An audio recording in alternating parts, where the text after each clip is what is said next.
Hello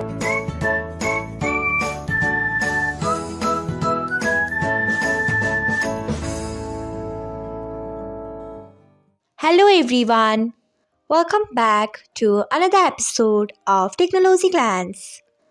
Today, in this video, I'm going to guide you through how you can enable open links internally on Viber.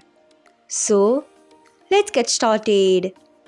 Firstly, open Viber app in a device, then tap on three dots icon. Next, tap on settings. After that, tap on general. Next, you can see the option of open links internally.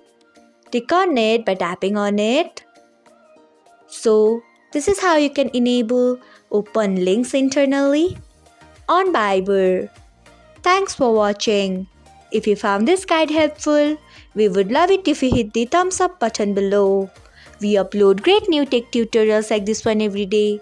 So, do not forget to subscribe to our channel and hit the bell icon so that you'll never miss another update.